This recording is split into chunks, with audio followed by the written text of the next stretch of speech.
The Zoom call was supposed to end at 6 p.m. sharp. Marcus always ended his investor meetings right on time, something he'd learned from me during his MBA years when I'd bring him to board meetings at Santiago's restaurants.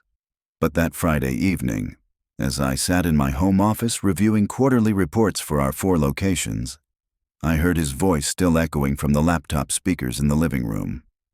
He must have forgotten to close his laptop after our earlier video conference about expanding the catering division. I was about to call out to remind him when I heard another voice join his. Vanessa, his wife of 8 years. "Did you see how he messed up the Patterson account presentation today?" Vanessa's tone was sharp with irritation, cutting through the quiet of my house like a knife. "Your father's losing it, Marcus. He mixed up the revenue numbers 3 times in front of potential investors." I froze in my leather desk chair, my coffee cup halfway to my lips. The cup was from our grand opening 28 years ago, faded now, but still my favorite. Carmen had given it to me. "I know." Marcus sighed heavily, a sound of frustration I'd never heard directed at me before. The board members were being polite, but I could see them exchanging looks. Thompson from the investment group actually pulled me aside afterward to ask if everything was okay with the senior leadership. My hand trembled slightly, coffee threatening to slosh over the rim. I set the cup down carefully on the mahogany desk I'd bought when Santiago's first turned a real profit. That Patterson presentation, I'd transposed 2 numbers on one slide, caught it immediately, and corrected it. A simple mistake that anyone could make after a 12-hour workday. But hearing my son describe it as losing it felt like someone had reached into my chest and squeezed my heart. "How much longer are we going to let this continue?" Vanessa pressed, her voice taking on that strategic tone she used when planning something. "Your father built Santiago's into something amazing, but Marcus, he's 71 years old now. He's not the man he was 5 years ago. He needs to step aside before he damages what he's built." "You're right." Marcus's voice carried a coldness I'd never heard directed at me, not even when I'd refused to bail him out of his Vegas gambling debts in his 20s. "But Vanessa, it's not just about him stepping aside from the business. Have you seen how he lives? That huge house, all alone, barely maintaining it anymore. The lawn hasn't been mowed properly in weeks. There are dishes in the sink from 3 days ago. What if he falls down those stairs? What if he forgets to turn off the stove like he did last month?"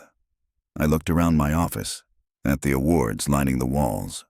Restaurateur of the year 2015. Small Business Excellence Award 2018. Chamber of Commerce Recognition 2020. 30 years of building something from nothing.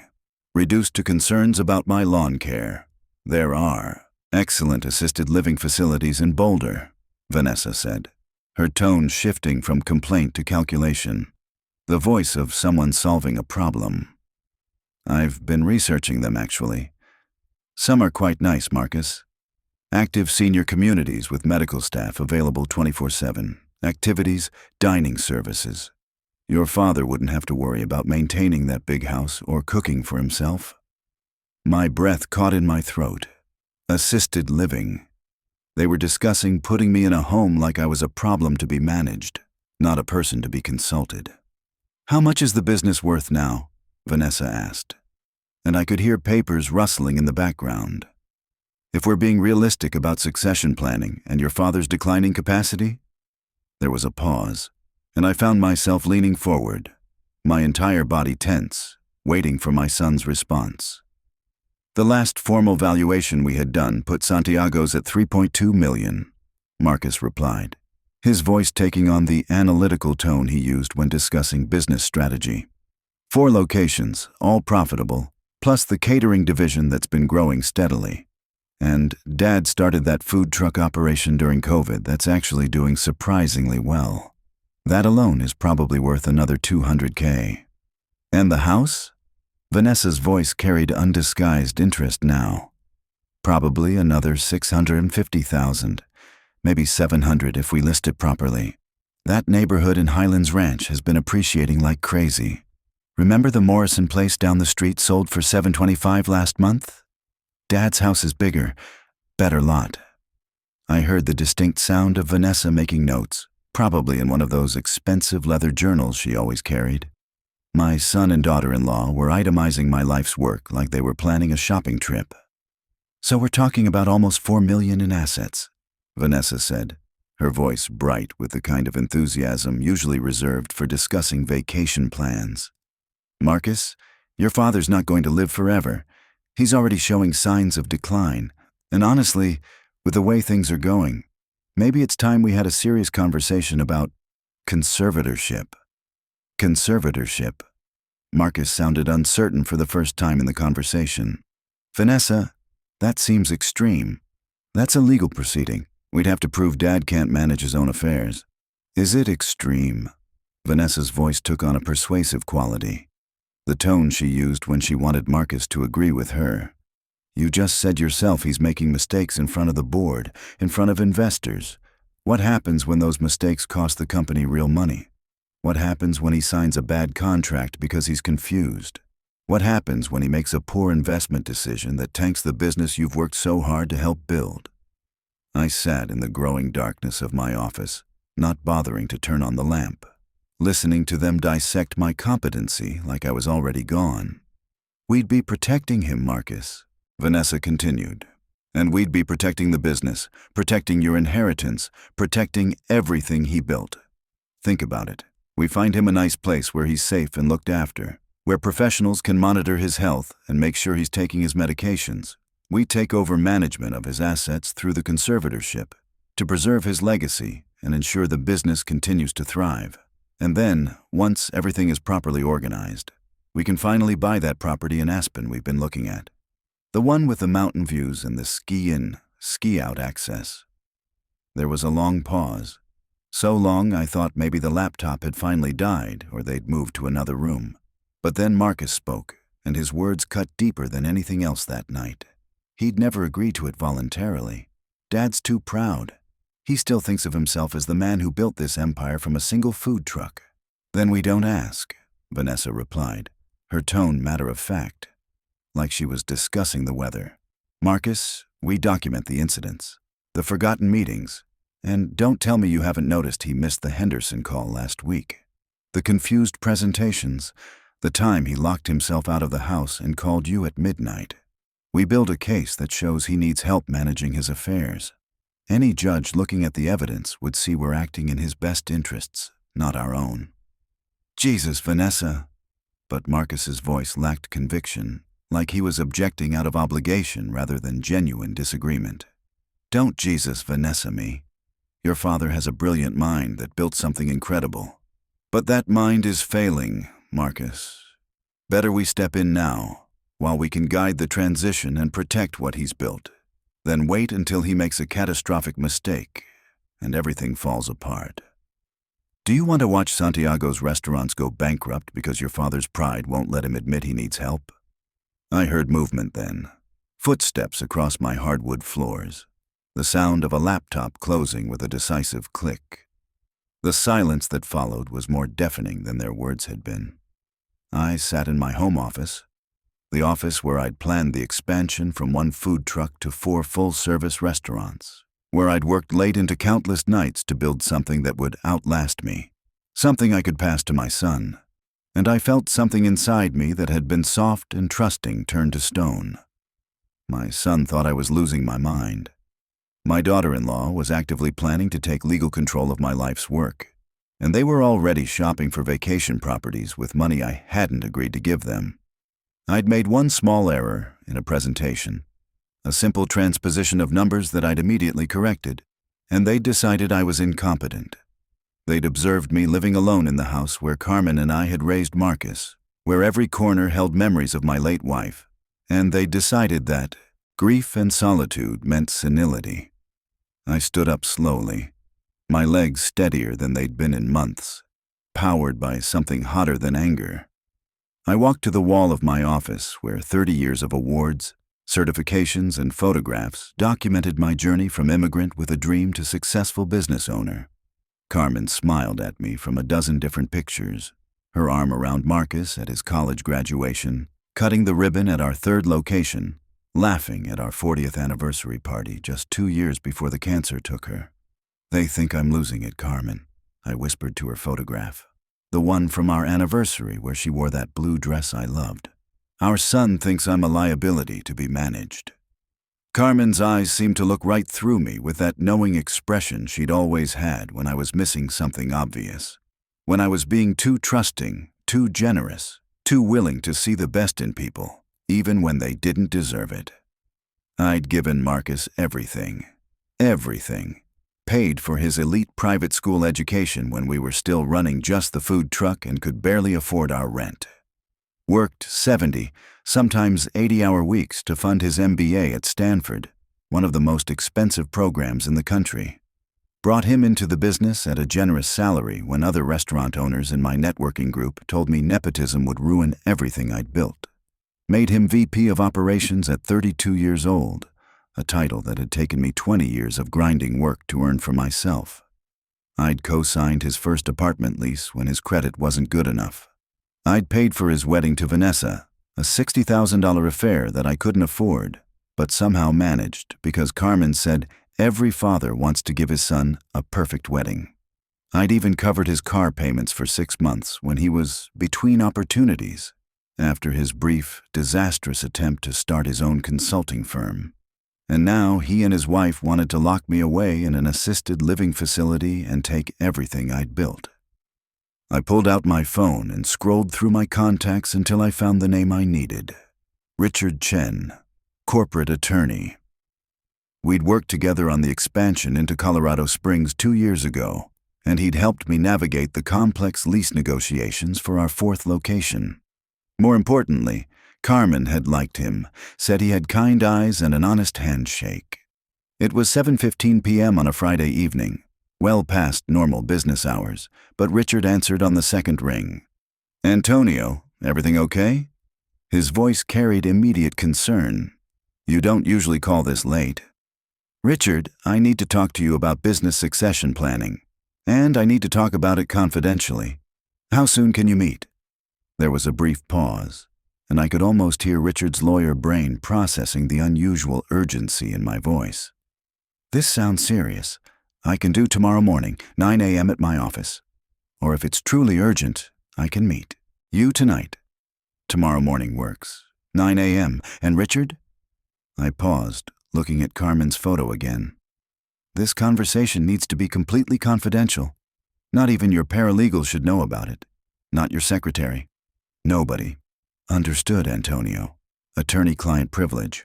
I'll see you tomorrow." I ended the call and sat back down in my chair, looking at the framed photograph on my desk. Marcus and me at the grand opening of our 4th location 3 years ago.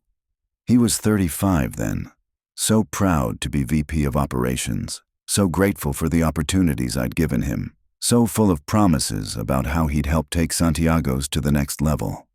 That gratitude had apparently expired. Those promises had been replaced with plans to have me declared incompetent.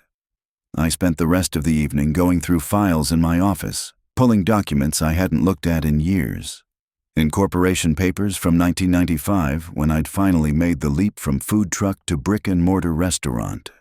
Board meeting minutes from every major decision over the past 3 decades. Financial statements showing steady growth year after year. Property deeds, lease agreements, insurance policies, valuation reports from the assessment we'd done 18 months ago. Everything was in my name. Antonio Santiago, sole owner and CEO of Santiago's Restaurants, LLC. Marcus was VP of Operations with a generous salary of $145,000 annually, plus benefits and performance bonuses, but he owned exactly 0% of the company. 0. I'd always planned to change that eventually, to gradually transition ownership to him as he proved himself capable of managing the business alone. But eventually, had just been permanently canceled.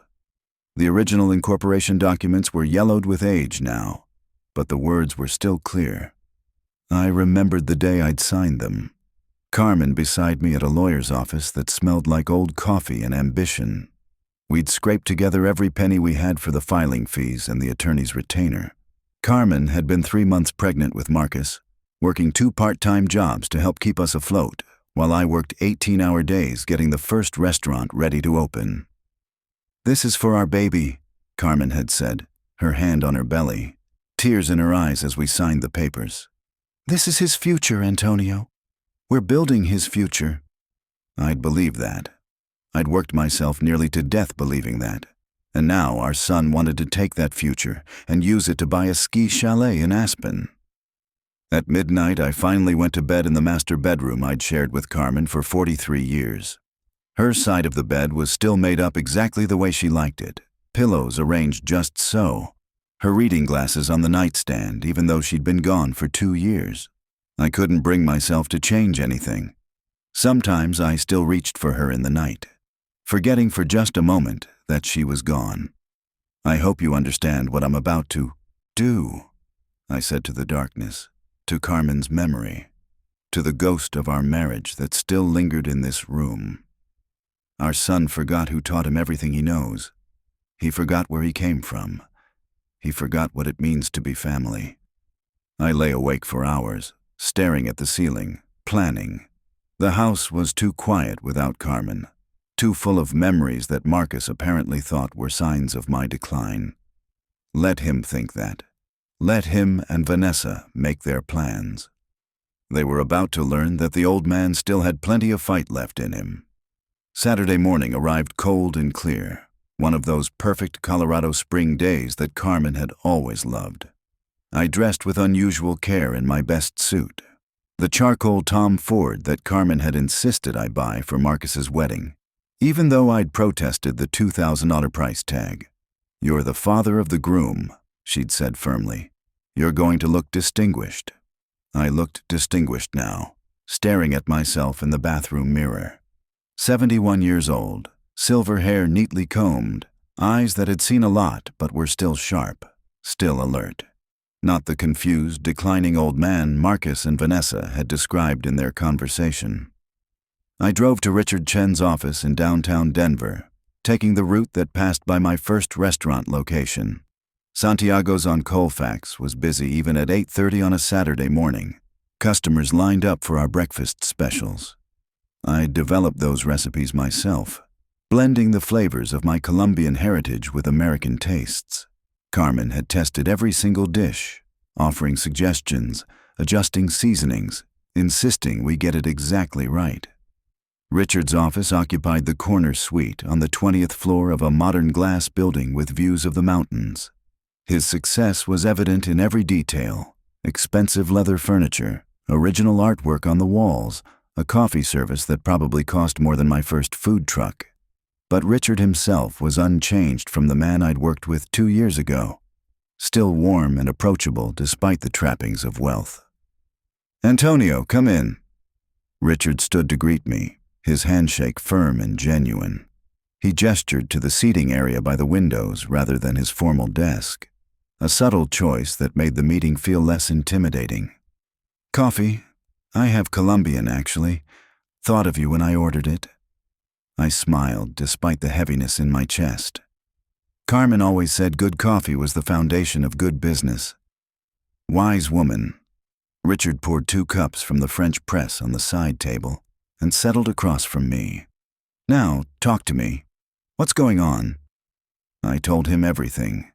The entire story spilled out. The overheard Zoom conversation, Marcus and Vanessa's detailed plans for conservatorship, their calculations about my assets as if I was already dead, their vacation property shopping with money I hadn't agreed to give them, their belief that I was mentally declining based on minor, normal mistakes anyone could make. Richard's expression remained professionally neutral as I spoke, but I caught the slight tightening around his eyes when I described their conservatorship discussion, the small shake of his head when I mentioned their Aspen property plans. "Unfortunately, Antonio, this scenario is more common than you'd think," Richard said when I finished. He set down his coffee cup carefully, as if weighing his words. Adult children sometimes convince themselves they're acting in their parents' best interests when they're really acting in their own financial interests. The rationalization becomes easier when there's significant money involved. "Can they actually do it?" I asked, voicing the fear that had kept me awake all night. Can they take control through conservatorship? Can they force me into assisted living and take over my business? Richard leaned back in his chair, steepling his fingers in a gesture I recognized from our previous work together. It meant he was about to deliver difficult news but wanted to do it gently. "It's difficult but not impossible," he said carefully. "They would need to petition the court, provide substantial evidence of your incapacity, have you evaluated by medical professionals appointed by the court. The legal standard is quite high. They would have to prove you cannot manage your own affairs, that you pose a danger to yourself or your assets, that conservatorship is necessary for your protection." "I'm 71 years old and I run a $3.2 million restaurant chain," I said, hearing the edge in my own voice. "I manage 4 locations, oversee 80 employees, handle complex vendor negotiations and lease agreements. I think I can manage my own affairs just fine." "I agree completely," Richard said, "and any competent judge would likely agree as well. The bar for conservatorship is high precisely because it strips someone of their fundamental rights. Making occasional mistakes in presentations, living alone after the death of a spouse, even struggling with household maintenance. None of that meets the legal standard for incapacity." Relief flooded through me, but it was followed immediately by something harder, sharper. "So they can't take control. Which brings us to the more important question. What do you want to do about this situation?" Richard asked, his eyes steady on mine. I looked out his window at the Denver skyline, at the city where I'd arrived 45 years ago with $200 in my pocket, barely speaking English, armed with nothing but dreams and my grandmother's recipes. The city where Carmen and I had built a life, raised our son, created something lasting. "I want to sell the business," I said quietly, the words feeling both terrifying and liberating. "Before they can do anything about it, before they can file any petitions or build any cases against me. I want to sell Santiago's restaurants." Richard set down his coffee cup with a soft clink that seemed loud in the sudden silence. "Antonio, that's a very significant decision. Once you sell, there's no going back. I understand that. Do you?" Richard leaned forward, his expression serious. "You built Santiago's from nothing. It's your legacy, your life's work. You're talking about walking away from 30 years of building and growing and fighting. You need to be absolutely certain this is what you want, not just a reaction to what you overheard." I thought about Marcus's voice discussing my decline with clinical detachment, about Vanessa's calculated plans for conservatorship and assisted living, about their eagerness to spend my money on Aspen vacation properties while I was still alive to hear them plotting. "I built Santiago's from nothing once," I said slowly, meeting Richard's eyes. "I can survive without it. But if Marcus thinks I'm incompetent, if he's planning to take it from me anyway through legal proceedings that would humiliate me and question my entire mental capacity, then I'll sell it on my own terms. I'll sell it while I'm still legally in complete control, while no one can question my decision-making ability. I'll sell it and keep the money they were so busy counting. This could destroy your relationship with your son. Marcus destroyed our relationship when he decided to treat me like a problem to be managed instead of a father to be respected." Richard studied me for a long moment, his lawyer's eyes searching my face for any sign of uncertainty or confusion, any indication that I was making this decision from a place of temporary anger rather than rational thought. "All right," he finally said. "Let's talk about your options." We spent the next 4 hours in that office, discussing possibilities I'd never imagined I'd need to consider. Restaurant chains like Santiago's, Richard explained, were attractive to several types of buyers. Private equity firms looking for proven concepts to scale, larger hospitality groups seeking to expand into the Denver market, even individual investors with deep pockets who wanted turnkey operations. "The Denver restaurant scene is hot right now," Richard said, pulling up market data on his laptop. "Farm-to-table concepts, authentic ethnic cuisine, casual dining with quality ingredients. That's exactly what Santiago's offers. You've built something genuinely valuable, Antonio. The question is how quickly you want to move." "Marcus and Vanessa are leaving for a business conference in Seattle on Tuesday," I said, having already checked Marcus's work calendar. "They'll be gone for 5 days. I'd like the sale completed before they return on Sunday." Richard's eyebrows rose sharply. "That's an extremely aggressive timeline. Most business sales take months, Antonio. Due diligence alone usually requires several weeks. But it can be done faster, with the right buyer and the right circumstances. Theoretically, yes. With a motivated buyer who has cash available, with a business that has clean books and no hidden liabilities, with proper legal representation on both sides." Richard paused, thinking.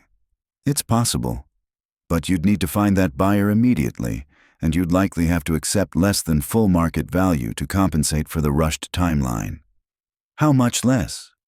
"Maybe 10–15% under a normal sale price, more if the buyer senses desperation." I did the math quickly. Even at 15% under market value, I'd walk away with close to $3 million. More money than I'd ever dreamed of when I started with a food truck and a prayer. "Can it be done?" I asked directly. "Can you make this happen in 5 days?" Richard looked at me for a long moment, and I could see him making his own calculations. Ethical considerations, practical possibilities, professional risks. "Let me make some calls," he finally said. By Monday morning, Richard had worked what I could only describe as a miracle. He'd reached out to his extensive network of private equity contacts and hospitality groups, positioning Santiago's as a rare opportunity. A well-run, profitable restaurant chain with an owner ready to retire and move quickly. The response had been immediate and enthusiastic. "I have 3 serious inquiries," Richard said during our Monday morning call. I was sitting in my home office, the same room where I'd overheard my son's betrayal 3 days ago. 2 private equity firms and 1 regional restaurant group. All 3 have expressed strong interest, and more importantly, all 3 have the capital to move quickly. "Tell me about them." Richard went through each potential buyer methodically.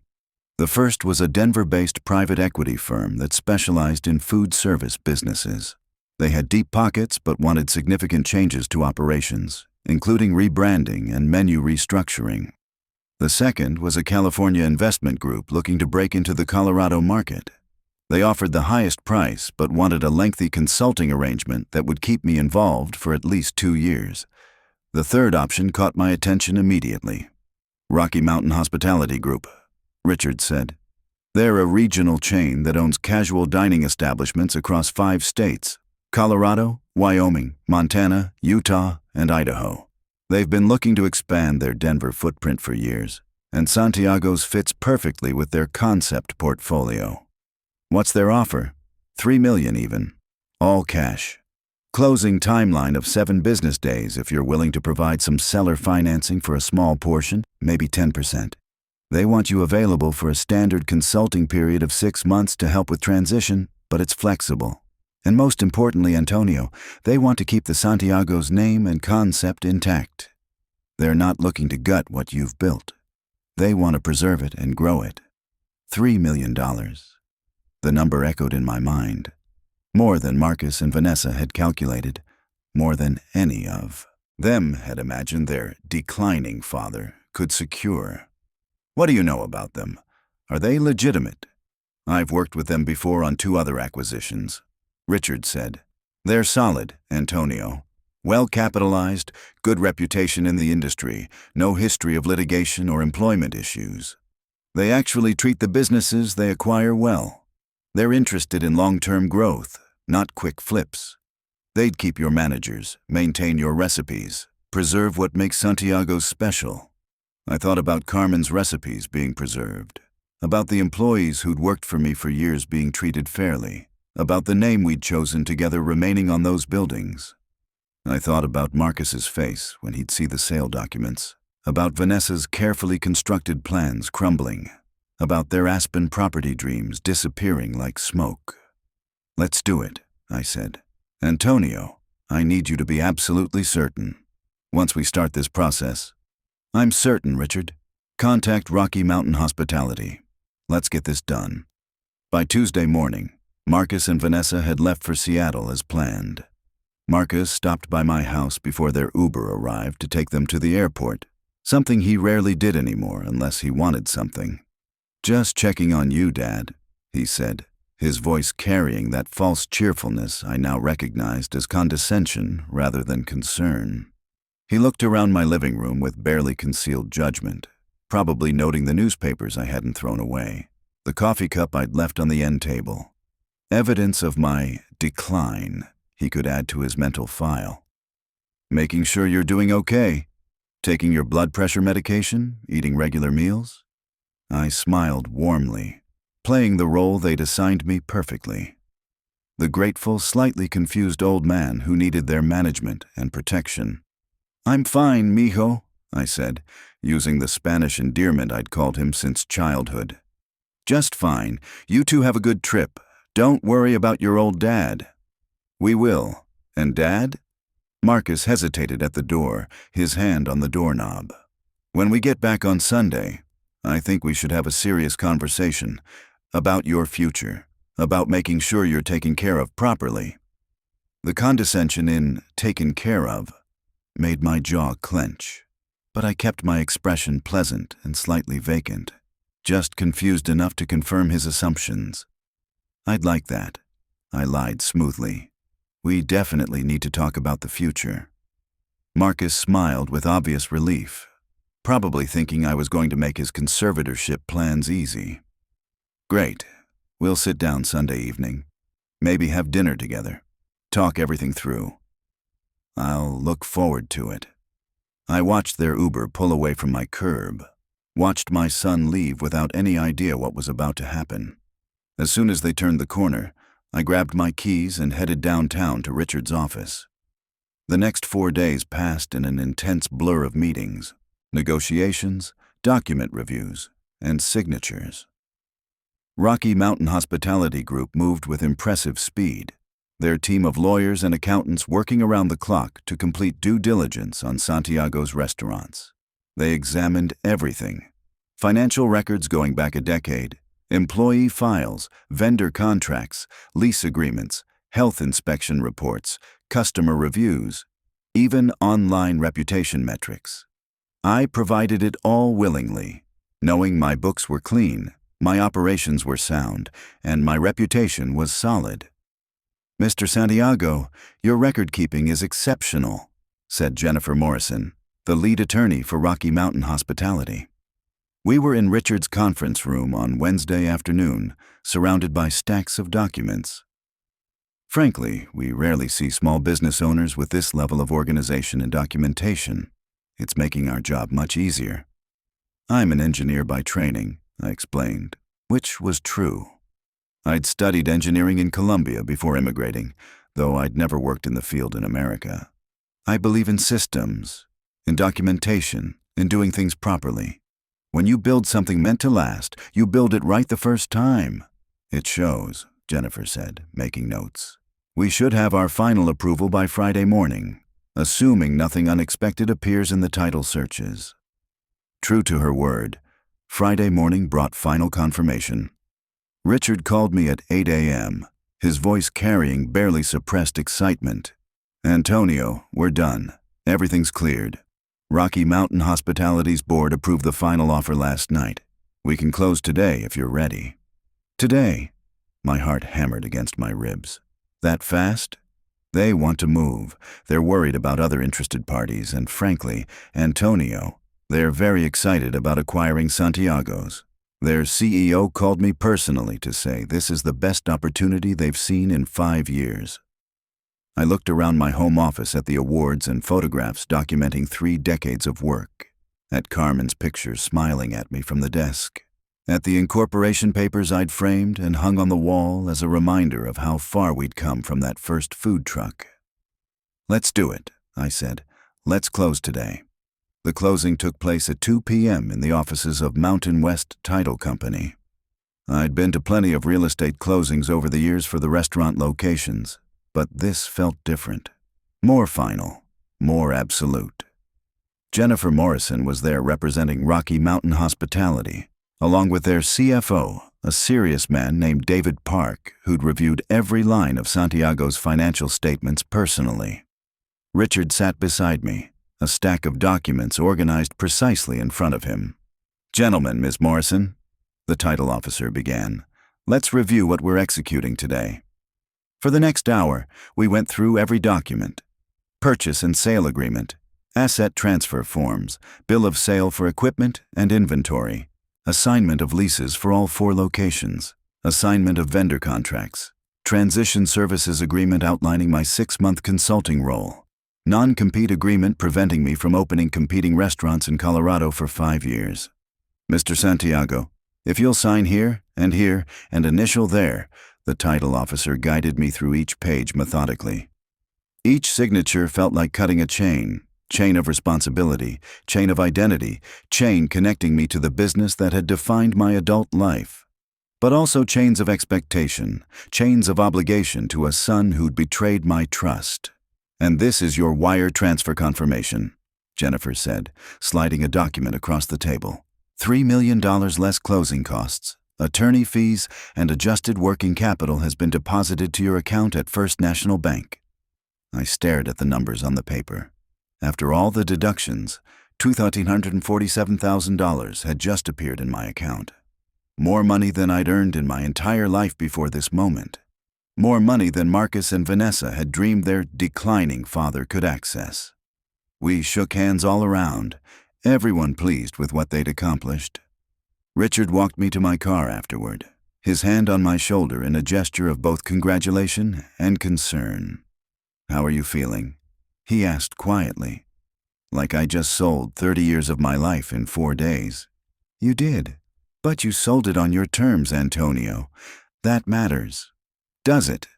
I looked back at the title company building where I'd just signed away Santiago's restaurants. Or did I just let anger and hurt make me do something I'll regret? "Only you can answer that," Richard said. "But I'll tell you what I see. I see a man who was being betrayed by people he trusted, who took control of his own destiny before anyone could take it from him. That's not weakness, Antonio. That's strength." I drove home through the neighborhoods I'd known for 3 decades, past the first Santiago's location on Colfax where this had all started, past the elementary school Marcus had attended, past the park where Carmen and I used to take him on Sunday afternoons. Every street held memories, every corner a reminder of the life we'd built. At home, I sat in my office and opened my laptop. My bank account showed a balance I'd never imagined seeing: $247,000. Santiago's restaurants no longer belonged to Antonio Santiago. I pulled out my phone and composed an email to Marcus, wanting to tell him before Vanessa could spin the narrative, before they could claim I'd been confused or manipulated. "Dear Marcus, by the time you read this, Santiago's restaurants will have been sold to Rocky Mountain Hospitality Group for $3 million. The sale closed today at 2 p.m. I overheard your Zoom conversation with Vanessa last Friday. I heard every word of your discussion about conservatorship, assisted living facilities, and vacation properties in Aspen. I heard you reduce 30 years of my work to assets you could control and money you could spend. I heard you and your wife discuss me like I was a problem to be managed, not a person to be consulted. You thought I was losing my mental capacity because I made one error in a presentation. You decided I was incompetent without ever talking to me about your concerns. You planned my entire future, my housing, my finances, my life, without asking what I wanted. You discussed taking legal action to strip me of my rights while I was alive to hear you plotting. So I made a decision about my own future. I sold the business I built, on my terms, for my reasons, while I was still legally in full control of my faculties. The $2.8 million belongs to me, and I will decide what to do with it. I've arranged for Rocky Mountain Hospitality to provide you with 6 months of severance and strong letters of recommendation. Your position as VP of Operations will end when your contract expires next month. After that, you're on your own. If you want to repair our relationship, we can discuss it after you've had time to reflect on what happened and why. But I will not be manipulated, managed, or treated as if I'm senile. I will not be warehoused in an assisted living facility so you can spend my money. I will not surrender my dignity or my autonomy to make your life more convenient. I loved your mother more than life itself. I loved you enough to give you every opportunity I never had. Opportunities I sacrificed everything to provide. But I will not let that love turn me into your victim. I will not let you and Vanessa reduce my life to a real estate transaction and a conservatorship proceeding. The business your mother and I built together now belongs to people who will respect what we created. The money we earned through 3 decades of hard work will be managed by the man who earned it. And your father, who you thought was too confused to notice your betrayal, just proved he's a lot sharper than you believed. I hope this lesson was worth the cost. Dad. I read it through 3 times, checking for any sign of confusion or unclear thinking, any indication that would support Marcus's claims about my declining capacity. The email was clear, rational, and devastating. I clicked send before I could second-guess myself. Marcus and Vanessa would land in Denver at 6 p.m. on Sunday. They'd check their email during their layover in Salt Lake City and have 3 hours to process what had happened before they reached home. I poured myself 2 fingers of Carmen's favorite scotch, the Macallan 18 we'd been saving for special occasions. Her photo smiled at me from the desk, and I raised the glass to her memory. To you, mi amor, and to teaching our son that his old man isn't as helpless as he thought. My phone started ringing at 4:47 p.m. on Sunday. Marcus's name flashed on the screen, and I let it ring through to voicemail. I could picture him and Vanessa in the Salt Lake City airport, having just read my email, frantically trying to reach me. It rang again at 4:51 p.m., voicemail. At 5:03 p.m., a text message appeared. Dad, please call me. We need to talk about this right now. At 5:15 p.m., you can't sell the company without discussing it with me first. I'm VP of Operations. I have a right to know about major business decisions. At 5:22 p.m., this is insane. You're not thinking clearly. Call me back right now. At 5:45 p.m., Dad, please, let's talk about this rationally. There has to be a way to undo this. I turned off my phone and finished my scotch in peace, sitting in the office where I'd built an empire and listening to the silence of a house that no longer felt like a prison of grief and loneliness.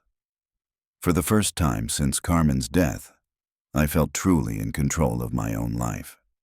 Monday morning, I drove to the Colfax location.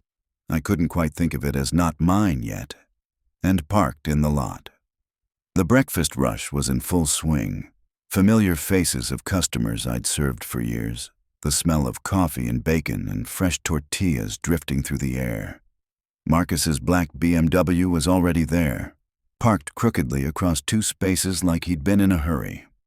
Vanessa sat in the passenger seat, her face a mask of fury even from a distance. I took a deep breath and stepped out of my truck. Marcus emerged from the restaurant before I'd made it halfway across the parking lot, his face haggard from stress and lack of sleep.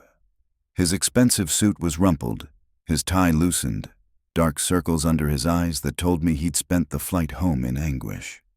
Dad. He approached me carefully, like I might be dangerous or unpredictable. We need to talk, right now. I'm listening. You sold the company. His voice cracked slightly on the word sold, and I felt a pang of something that might have been regret. You sold my company, the company I've worked at for 10 years, the company that was supposed to be mine someday. Your company? I kept my voice calm, controlled, like I was discussing something mundane rather than the destruction of his expectations. You mean the company I built from a food truck while you were still in elementary school? The company I own 100% of? That company? I've worked there for 10 years. Marcus's voice rose, drawing attention from customers heading into the restaurant. He didn't seem to notice or care. I've given everything to that business. I built the catering division from nothing. I negotiated the lease for the Colorado Springs location. I've been running day-to-day operations for the past 3 years while you... He stopped himself, but the implication hung in the air between us. While I... what? While I declined. While I became incompetent. While I turned into a burden. While I what, Marcus? Finish that sentence. He looked away, and Vanessa had gotten out of the car now, her heels clicking across the asphalt like weapons. Mr. Santiago, she said in that courtroom voice she used when she wanted to sound authoritative. You need to understand the legal ramifications of what you've done. We can challenge this sale. Marcus has a legitimate claim to ownership based on years of work and verbal promises of succession. No, he doesn't, I replied calmly, grateful to Richard for preparing me for this exact argument. I checked with my attorney very carefully. The business was mine to sell, and I sold it legally and properly. Marcus was an employee with no ownership stake. His employment contract, which he signed, explicitly states he has no claim to ownership and that I retain sole discretion over all business decisions, including sale or transfer. You're being manipulated, Vanessa insisted, her perfectly made-up face twisted with frustration. Whoever bought the company took advantage of your diminished capacity. You're not thinking clearly, and any court would see that once we present the evidence of your decline. Evidence of my decline? I let anger creep into my voice for the first time. You mean the one mistake I made in a presentation? The perfectly normal things that happen when someone lives alone after their spouse dies? The fact that I occasionally forget to mow the lawn because I'm more focused on running a successful business than maintaining appearances for the neighbors? Dad, you locked yourself out of the house at midnight, Marcus said, seizing on the example like it proved everything. You called me confused and disoriented. I locked myself out when I went to get the mail and the door swung shut behind me. I called you because you have a spare key. I was annoyed, not confused, Marcus. There's a difference. The Patterson presentation, I transposed 2 numbers and corrected the error immediately. That's what's called being human, not being incompetent. Vanessa stepped closer, her expression calculating now rather than angry. Mr. Santiago, let's be reasonable. You're 71 years old. You've worked hard your entire life. Don't you think you deserve to rest? To let someone else handle the stress and responsibility? Someone like you and Marcus. Is that what this is about, Vanessa? Handling the stress or handling the money? Her face flushed, but she pressed on. We're trying to take care of you. We've researched wonderful facilities where you'd be safe and comfortable. You researched assisted living facilities where you could warehouse me while you took over my assets through conservatorship, I interrupted, my voice hard now. I heard you, Vanessa. I heard every word of your planning session. Don't insult my intelligence by pretending this was about my welfare. Marcus's face went white. You heard that conversation? Your laptop was still on. Your Zoom call didn't close properly. I heard everything, the conservatorship plans, the asset calculations, the Aspen vacation property shopping. I heard you call me a burden. I heard Vanessa explain how you document my incidents to build a legal case against me. I heard you discuss stripping me of my rights while I was still alive and competent. Dad, we weren't... Marcus started, but I cut him off. You weren't what? Betraying me? Planning to take control of my life? Marcus, you discussed having me declared legally incompetent so you could take everything I built. And you were doing it while still working for me, still taking a salary I was paying you, still living the comfortable life my success provided. Vanessa crossed her arms defensively. We were protecting the business. Your mistakes were going to cost the company. My mistakes? I pulled out my phone and opened the email from Jennifer Morrison at Rocky Mountain Hospitality. Would you like to know what the people who actually reviewed my business operations said? Mr. Santiago's record-keeping is exceptional. We rarely see small business owners with this level of organization and documentation. Does that sound like someone who's incompetent, Vanessa? Marcus sank against his BMW, his face in his hands. Oh God, Dad, this is all wrong. You've got it wrong. We were worried about you. We wanted to help. By taking legal action to have me declared incompetent, by planning to sell my house and put me in a facility, by calculating how to spend my money before I was even dead? I shook my head. That's not help, Marcus. That's betrayal dressed up as concern. So what now? Vanessa demanded, all pretense of caring stripped away by desperation. You've sold the company out of spite. You've destroyed Marcus's career. What are you going to do with all that money, Mr. Santiago? Buy yourself a yacht, travel the world, die alone in that big house with nobody to take care of you? Maybe, I said calmly. Or maybe I'll donate it all to charity, or invest it, or use it to start a scholarship fund for immigrant children trying to build better lives, the way I did. The point is, Vanessa, it's my choice. Not yours, not Marcus's, mine. I turned toward the restaurant entrance, then paused and looked back at my son. He looked smaller somehow, diminished by the consequences of his choices. Rocky Mountain Hospitality Group is keeping all the current employees, I said, my voice gentler now. They specifically want to preserve what makes Santiago successful. Your managers will be fine. Your line cooks and servers will be fine.